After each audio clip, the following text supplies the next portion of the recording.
Within the salty fishy sea breeze of the Red Sea once wandered a man hunted by national law yet endlessly cherished and sheltered by rolling ocean waves. Henry de Montfried abandoned his mundane middle-class life in France, pawning his wandering soul to nameless isolated ocean islands. He worked as a cunning smuggler, an elegant pearl merchant, and the last free-roaming ranger upon these ancient tempest-ridden waters. Tonight drift gently with the slow tides and immerse yourself in his life, which ebbed and flowed like endless ocean currents yet remained profoundly quiet like the silent dark abyss of the deep sea.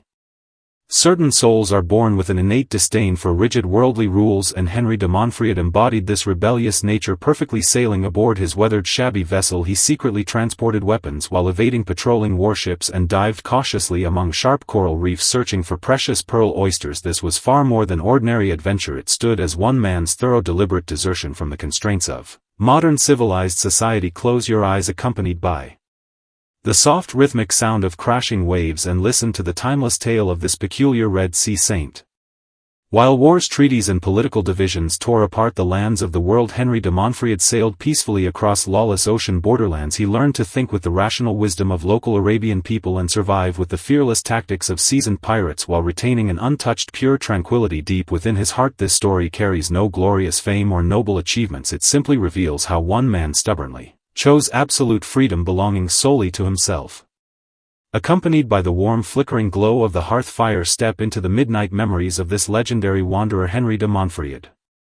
Within the sweltering bustling port of Djibouti, one peculiar name often surfaced in quiet whispered conversations deep into the night. He was a wanted fugitive who troubled British naval officers endlessly, and a mysterious revered wanderer in the eyes of local indigenous people. His name was Henry de Montfried, a restless soul who spent his entire life attempting to vanish completely from the constraints of French civilization. Tonight, accompanied by the softly flickering glow of the hearth fire, we walk fully into the untold life of this remarkable soul. Through this tranquil tale meant only for quiet reflection, he once confessed that only upon the cursed perilous waters of the Red Sea could he attain pure unblemished clarity of mind, free from national boundaries, tedious taxes and earthly obligations. He existed beneath silvery moonlight, with ship holds filled with concealed weapons or shimmering pearls. He never smuggled goods purely for material wealth, chasing instead the profound inner peace found while dancing precariously upon the dangerous edge of ruin. This timeless sea legend doubles as an extended spiritual journey of escape and self-discovery. Follow along and listen to the hoarse rustling sound of sea wind sweeping across weathered wooden masts.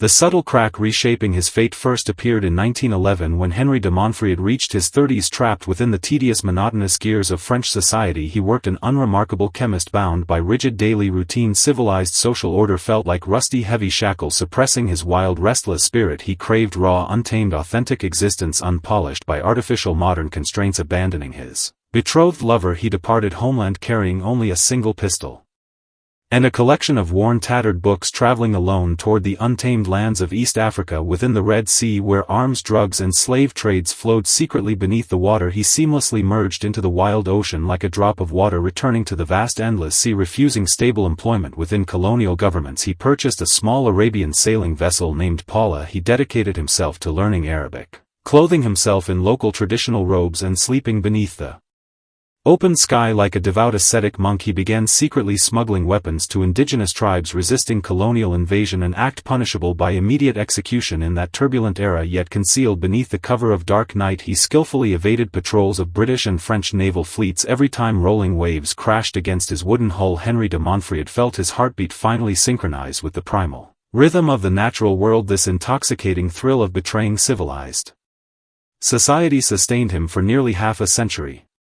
The deceptive calm of the Red Sea often concealed deadly hidden traps, yet Henry de Montfried discovered unparalleled vitality within these mortal dangers. To sustain his wandering seafaring life, he ventured into the risky pearl trade, a brutal gamble demanding extreme patience and blind luck. He navigated treacherous coral reef territories infested with deadly sharks and venomous jellyfish. Beneath the scorching blazing tropical sun, he personally dived into dark deep oceans, enduring intense piercing water pressure every time he stripped a faint pink shimmering pearl from slimy mollusk flesh. He saw not valuable wealth but tangible proof of hard-earned freedom. The pearl trade merely served as a flawless disguise for his smuggling business, his true desire lingering in the thrilling tension of lingering constantly upon forbidden boundaries. On multiple occasions, British naval forces surrounded his isolated island anchorage while his ship remained loaded with contraband rifles to avoid Capture. He ordered his crew into complete silence, even controlling the frequency of their breathing. In an era before radar technology, he relied purely upon astronomical intuition and familiar ocean currents, maneuvering safely through narrow shallow reef passages. During one brutal tempest his vessel lost its main mast and the outside world universally presumed him dead, drowned beneath violent waves. Yet weeks later, covered in thick salt crystals and unkempt facial hair, he reappeared casually.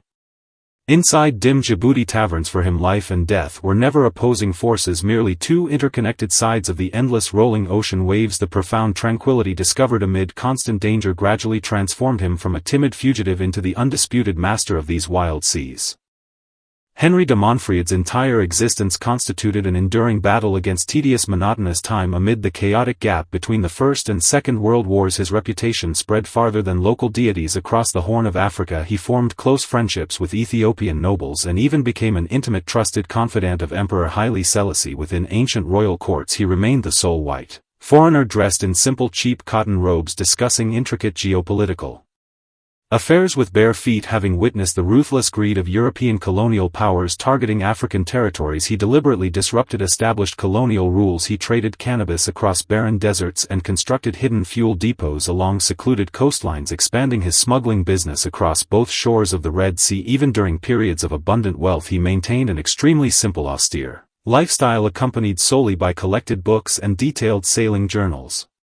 The stark contrast between material scarcity and boundless spiritual freedom granted him saint-like transcendence. French literary circles gradually took notice of this eccentric seafaring madman, extending sincere invitations for him to return home and share his extraordinary adventures. Yet he consistently replied, "The land is far too noisy for me to hear the honest whispers of the ocean." Fate never ceased pressuring him. He endured lifelong surveillance, deportation and imprisonment by multiple governing authorities. He faced arrest by British forces, suspicion from Italian colonizers, and wartime incarceration within prisoner camps. In his later years, yet confined inside any cold cell, he could simply close his eyes and sail thousands of miles across imaginary seas. This inherent spiritual freedom, impossible for any physical barrier to imprison, became his most mesmerizing and irresistible inner strength.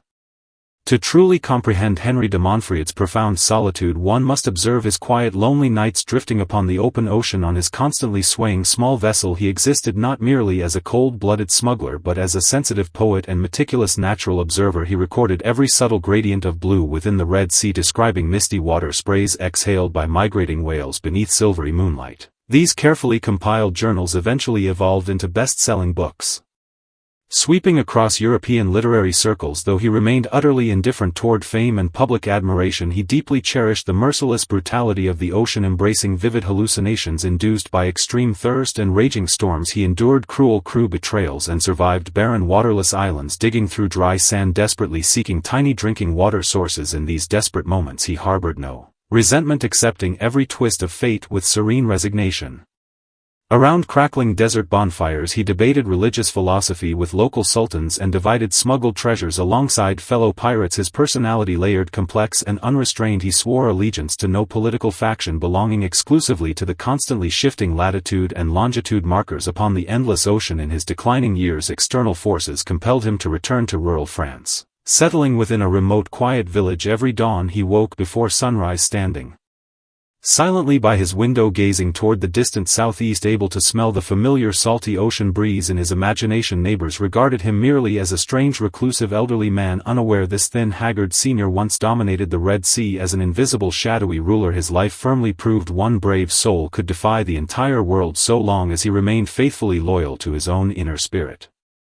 Henry de Montfried peacefully passed away at the advanced age of 95. He departed this world not amid roaring violent waves nor beneath lethal enemy gunfire, but quietly lying upon a warm, soft bed. This gentle ending carried fate's subtle greatest irony. A lifelong fugitive, relentlessly escaping comfort, ultimately conquered by peaceful tranquility. Nevertheless, his eternal spirit forever remained within those ancient, salty seas, concealed inside delicate cracks of pearlescent oyster shells. He taught humanity that life's most magnificent moments lie not in reaching distant destinations but in stubbornly refusing to be tamed by external forces. Through decades of wandering drift he answered the ultimate eternal question surrounding true freedom. Even today the Red Sea wind continues blowing former smuggling sailboats replaced by massive industrial steel vessels, yet Henry's legendary name still echoes faintly beneath rolling waves like never-fading ripples spreading endlessly across the Water. Our quiet seafaring tale concludes here. May the unique tranquility of this rebellious free spirit linger softly within your dreams. May you possess an endless boundless private ocean in your subconscious, free from anxious navigation routes and terrifying abyssal fears, drifting gently wherever the soft wind carries you. Good night and sweet peaceful dreams.